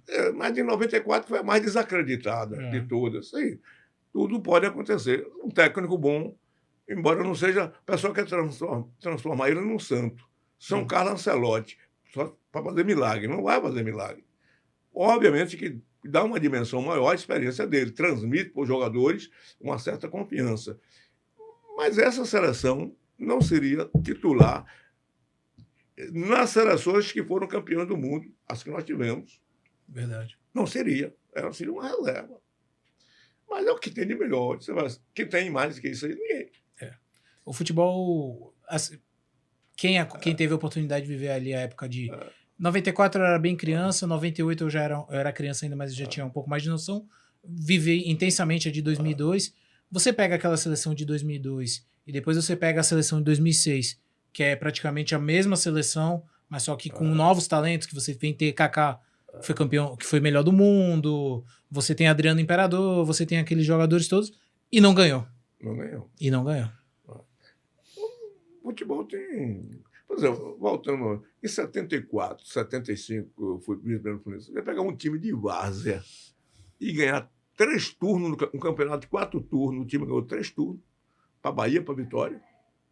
O Fluminense foi para a final com 4 turnos, 3 turnos vencidos, o Bahia ganhou 1 e o Bahia foi campeão no apito. Mas o Fluminense tinha 3 turnos com um time de amador, ganhou para o Bahia e Vitória. Então não tinha lógica. Gilson, na sua experiência, você acha que o futebol brasileiro começou a se perder quando a gente tentou parecer com o futebol europeu? Rapaz, veja bem, eu acho que sim. Eu acho que sim, porque no começo a gente dizia o seguinte, o jogador sul-americano é um jogador versátil. A gente chamava que o jogador europeu não tinha jogo de cintura. Mas aí começou os técnicos brasileiros indo para a Europa, levando os jogadores brasileiros. Aí nós assimilamos o modo europeu e abandonamos o modo sul-americano. Quem ainda preserva isso um pouco é a Argentina. A Argentina tem um pouco ainda. Não é? Mas nós jogamos fora o nosso futebol. Né? O futebol. Mas hoje Pelé não jogaria nesse futebol veloz, essa velocidade grande, o Garrincha não jogaria. Não sei. Mas. Eu acho que se readaptaria. Porque aquela coisa disso. Eu vi uma entrevista de Vanderlei Luxemburgo, até para não me estender. Luxemburgo fala: a gente abriu mão do nosso futebol. O futebol brasileiro sempre foi aquele futebol de que você tinha muito drible. O drible faz o quê? Você tirar 1, 2 da posição de marcação e achar um companheiro, ou você tirar uma carta da manga. Então você tinha Ronaldo Fenômeno, fazia isso, como você falou, em 94. No banco ele já fazia muita coisa. E aí você vem em 2002 com o Ronaldinho Gaúcho fazendo mágica no meio de campo, tanto que é o bruxo Pra mim, eu nunca vi alguém jogar tanta bola igual o Ronaldinho Gaúcho. Eu vi. Eu sei que falam que Pelé, Zico jogou tanta bola. Mas a gente abriu mão dessa questão do drible. E digo mais, se você dribla demais, você é punido. Hoje você só tem uma assimilação disso, que é o Vini Júnior. O Vini Júnior. Só tem ele. Bom, mas ali, veja bem, então, de tanto você ir para a Europa, os jogadores indo para a Europa, os técnicos para a Europa, o futebol brasileiro todo migrando para a Europa, nós aprendemos a assimilar eles, e eles não mais assimilando a gente. E agora a gente tem um técnico europeu. Então nós tínhamos a nossa identidade própria, tanto assim que o Brasil ganhou as Copas que ganhou com a nossa identidade. A partir daí, ficou um futebol europeizado, né, o nosso futebol. Mas veio o que interessou agora, o dinheiro, né, as cifras que estão falando mais alto, e a gente vive aí com essa dificuldade de revelar valores. Meu amigo, eu conheci feira com mais de 20 campeões de bairro. Eu me lembro aqui na estação, onde hoje tem ali aquela... Ali era o campo da estação. Ali eu vi revelação de Nunes esse, Biribinha. Olha, Biribinha jogou no Cosmo, em Nova York. Biribinha jogou no Thunder do Texas. Biribinha jogou ao lado de Beckenbauer, jogou ao lado de Bob Moore. Lembra que os Estados Unidos importou a Pelé com o Limitado ali? E foi jogadores de feira. E foram lá, e o Nunes, quando chegou o Flamengo, mas ele começou aqui em Feira, aqui no Juvenil do Fluminense de Feira, depois foi para o Santa Cruz, que depois parou no Flamengo. Mas ali era uma revelação de valores. Os jogadores, muitos jogadores saíram daqui para fora. Paulo Roberto, não é? Neinho, todos os jogadores daqui de bairro. Porque tinha campo de bairro para você jogar. Eu fui presidente da Liga de Feira, e teve uma época que o estádio da Princesa fechou, estava em reforma, e eu, o presidente da Liga, tinha que fazer o campeonato não jogava mais no estádio, eu fiz o campeonato de bairro. Você tem uma ideia, alguém já pagou ingresso para assistir jogo em campo de várzea aberto? Não. Eu consegui fazer isso. Cada time tinha direito a vender 100 ingressos. Tem que vender os 100 ingressos para poder custear a bola. Sim. Eu sempre vendi os ingressos aos torcedores dele de bairro. E dia de domingo tinha 4, 5 jogos do Campeonato Feira lotado do Giro de Bairro. Sim. E era cada jogador, meu amigo, que se revelava naqueles campos de bairro, mas quem aproveitava muito isso eram os times de fora. E menos os daqui. Não aproveitava. O Fluminense não aproveitava. Com a sua vivência, uma pergunta aqui, 2 em 1. Qual foi o melhor jogador brasileiro que você viu jogar? Eu não vou nem... Após, digamos assim, tirando o Pelé aí do filtro, e depois, assim, geral mesmo, independente da seleção. Olha, eu acho que o melhor jogador que eu vi 2 jogadores com estilos diferentes, Zico e Ademir da Guia. O que chamavam de Pelé Branco. Zico e Ademir da Guia. Esses dois jogadores foram referência para mim como torcedor de futebol. Quem viu antes do Zico, disseram que virou Dida, que era tão bom quanto o Zico. Eu conheci Dida aqui em Feira, interessante. Eu conheci Dida aqui em Feira como técnico do Fluminense de Feira. Dida era reserva de Pelé na Copa de 58 na Suécia. Na Suécia. Na Suécia. Qual era a Suíça? Na Suécia. 58. E Dida, já no final da carreira dele, Dida veio ser técnico de Feira, na época que eu tinha deixado a vice-presidência. Dida chegou aqui em 76, final de 76. Dida passou fome em Feira, porque o Fluminense de Feira não pagou a hospedagem dele no hotel, uma pensãozinha que ele morava, e eu cansei de levar Dida para almoçar na casa da minha mãe, na Avenida Santo Antônio. Aí eu perguntei a Dida. Dida botou o Fluminense na justiça para poder pagar salário. Eu fui testemunha de Dida na justiça. Fizeram um acordo, pagaram.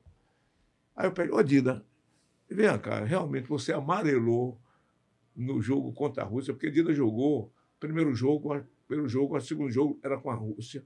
E aí tiraram o Dida e botaram o Pelé. E disseram que Dida amarelou para jogar contra a Rússia. Aí eu perguntei, Dida, me conte a verdade.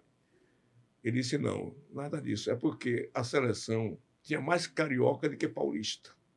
E a imprensa de São Paulo caiu de pau em cima da CBD antiga e tinha que sacrificar alguém. Eu não tive nada, foi apenas num treino. Meu dedo midinho aqui torceu um pouco, mas eu não estava bem. E disseram que eu amarelei. Tive uma contusão que não impedia que eu treinei normal. Mas eu tinha que sair porque tinha um paulista a mais na seleção, um carioca a mais na seleção. Aí botaram o Pelé. Obviamente que o Pelé... Daí depois diante, virou o Pelé. E o Dida morreu no Rio de Janeiro, rapaz. Eu fiquei impressionado. Dida morreu quase que abandonado. E colocaram o Dida numa gaveta num cemitério lá no Rio de Janeiro, gaveta de indigente. E mataram o bandido Ben-TV. A polícia matou o bandido Ben-TV. Não tinha onde enterrar Ben-TV, tiraram o corpo, o resto mortal de Dida ainda em decomposição para botar Ben-TV. Foi que um torcedor do Vasco, arqui-inimigo do Flamengo, que viu aquilo e pediu para botar os restos mortais de Dida lá no mausoléu da família dele. Hoje é que eu soube que o resto mortal dele foi transferido para Alagoas, onde ele era, fizeram homenagem a ele. Você vê, rapaz, o maior craque do Flamengo antes de Zico. Eu não vi Dida jogar no Flamengo. Eu me transformei amigo de Dida já aqui como no Fluminense. Como técnico do Fluminense Feira. Ficou 6 meses aqui, mas não andou. Não foi adiante. Mas eu diria que foi isso.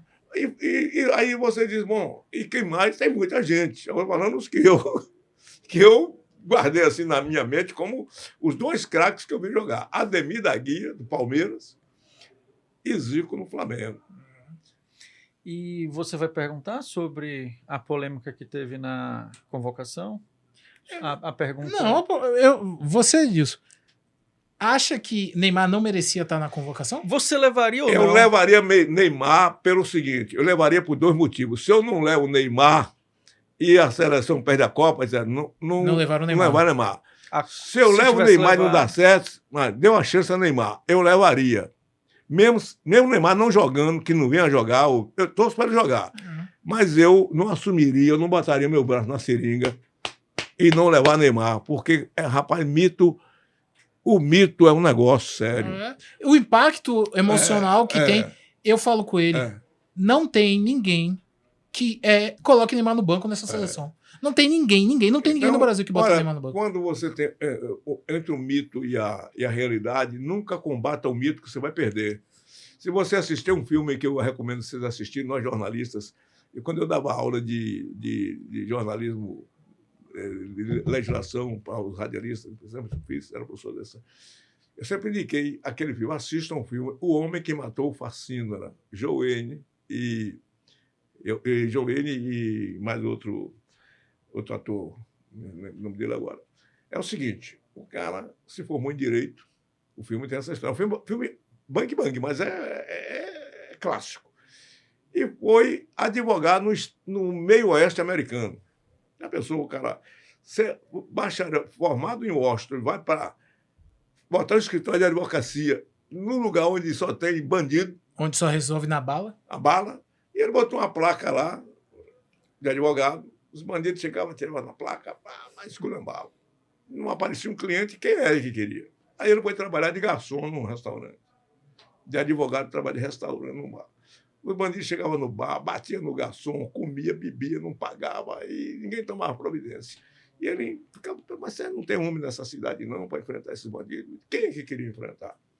E ele foi vendo aqui, quando um dia ele viu tanta coisa, vocês não querem, eu vou enfrentar esse bandido. Mas, rapaz, você sabe atirar? Não. Já atirou? Não. Mas não é possível não ter homem nessa cidade, não. Ele resolveu enfrentar o chefe da quadrilha. E foi para um duelo. Aí o bandido tirava no pé dele, tirava na mão, tirava o revólver, ele pegava do outro. De repente ele fica tremendo com o revólver, o bandido mira a testa dele, o tiro sai. Quem morre? O bandido. Aí o cara se tornou herói. O cara que não sabia atirar, não sabia nada, mas matou o bandido, matou o chefão da quadrilha do meio oeste americano. E virou herói. Ele se elegeu prefeito da cidade, depois se elegeu deputado, depois se elegeu senador e depois candidato, acho que à presidência da República dos Estados Unidos, em Washington.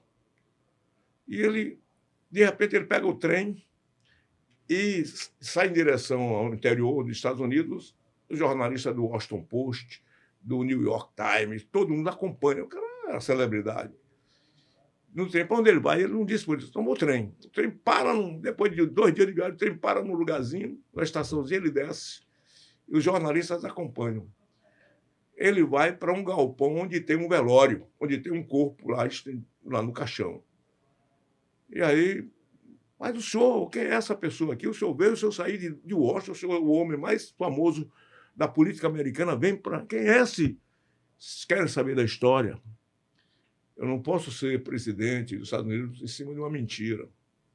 Ele foi contar a história, que naquele dia tinha um bêbado do lado de um muro lá, que, olhando tudo aquilo, vendo que ele ia morrer, e o bêbado foi lá e atirou uns tiros Ao mesmo tempo, mas o tiro que foi ouvido foi o dele. E ele estava vindo para o enterro daquela pessoa. Esse é o verdadeiro herói. Se eu sou hoje tudo que eu sou, graças a esse cara. Agora, eu não quero ser eleito presidente da maior nação americana em cima de uma mentira de que eu fui esse herói.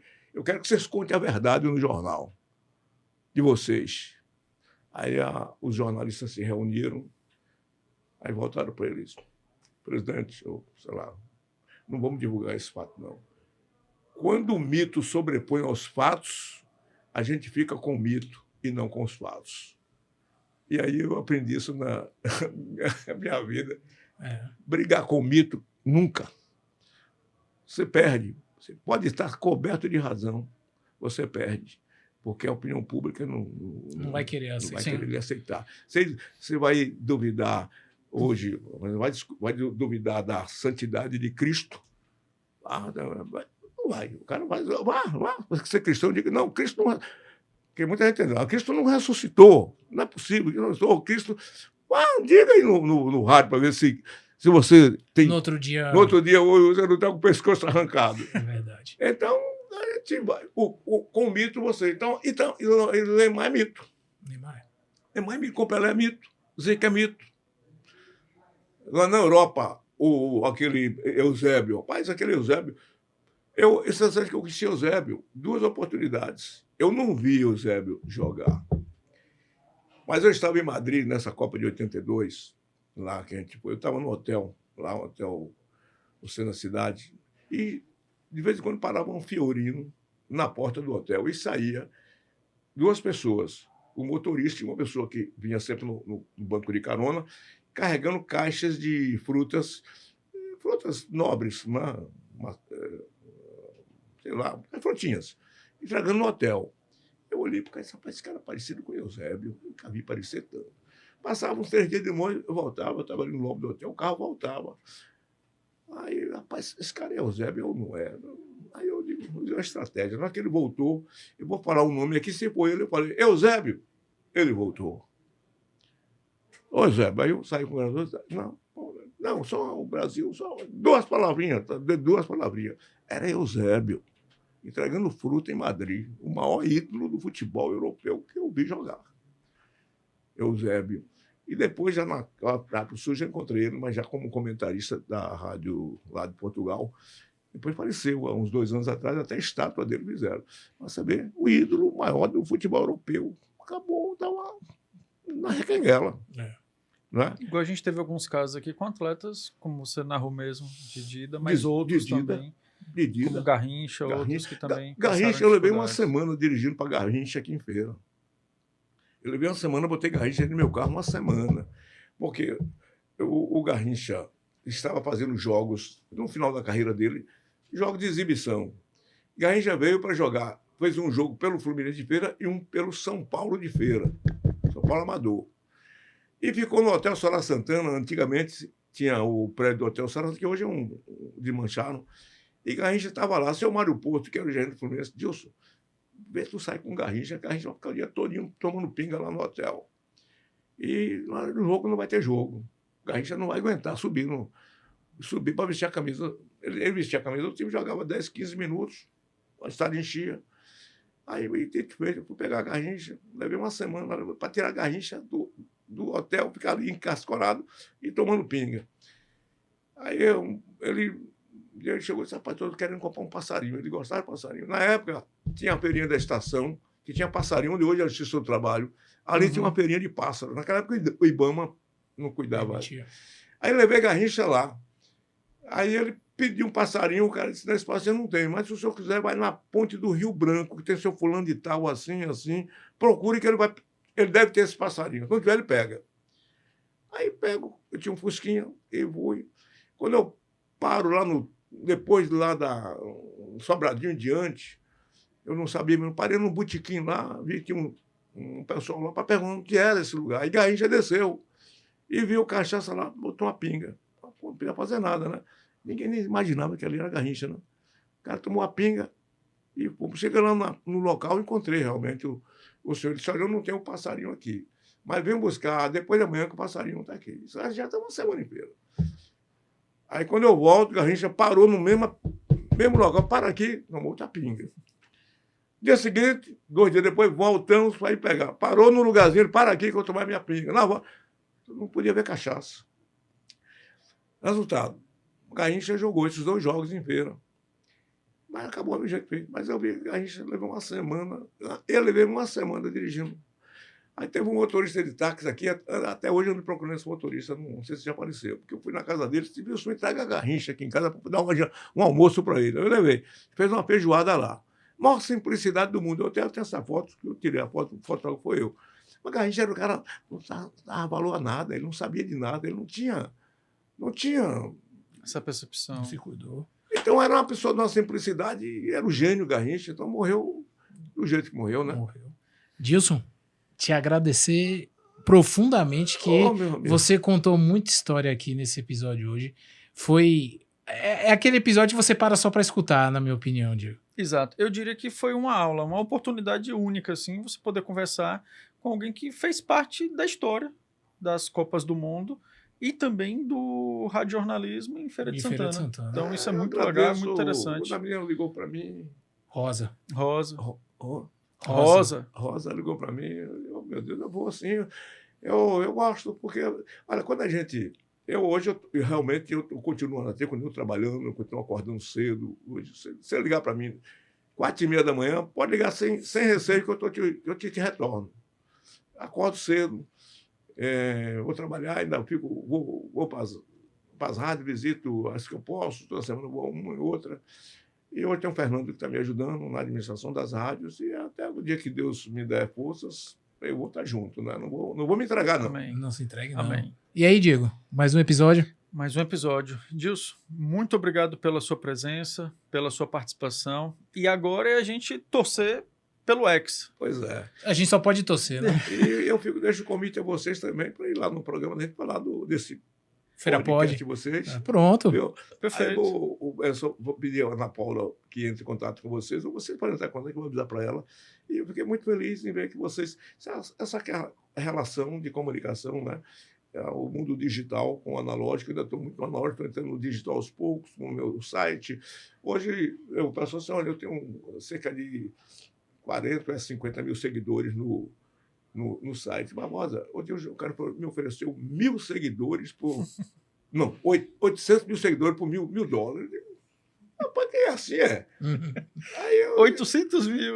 800 mil por $1.000. Eu disse, rapaz, eu cheguei pro pessoal e disse, você é maluco, isso aí não vale nada não, rapaz, você vai perder os que tem. Só vai atrapalhar o seu... Eu faço meu comentário, tem uma média de 4, 5 mil pessoas que assistem aquele comentário que faz de manhã, nas redes sociais. 4, 5 mil, mas são pessoas que me acompanham mesmo, que me ouvem, não é? Então, são pessoas que têm um bom poder de pensamento. Aí, para mim, é melhor eu atingir poucas pessoas que realmente me ouvem, que não vai te ver nunca, te acompanhar nunca. E também não tem essa pretensão, não. E quando você chega a uma determinada idade, e você precisa mais de dizer o que você sente. Eu não tenho mais hoje. Quando você é jovem, você tem alguns limites de você dizer, não dizer, né? Mas com 81 anos, meu amigo, eu digo o que eu quero. Quem quiser que não goste, quiser que goste. Sua opinião vale a vera. Se não gostou, não gostou. Eu não estou, porque essa altura não vai fazer o que mais comigo com 81 anos? Vai botar na cadeia porque eu falei de você, rapaz. Então, me dou com todo mundo, graças a Deus. Nunca fiz jornalismo para para pisar em ninguém. Quando eu erro, peço desculpas e vida que segue. E agradecer aí essa gentileza de vocês. Eu fico muito sensibilizado, de coração mesmo, porque é meu estilo de estar sempre junto dos queridos amigos que ainda estão me ajudando a viver. Muito obrigado, Dilson. Muito obrigado, Rodrigo. Muito obrigado a você que nos acompanhou. Esse foi o nosso episódio sobre Copas do Mundo com Dilson Barbosa. Muito obrigado a você que nos acompanhou. Até a próxima. Tchau, tchau. Valeu.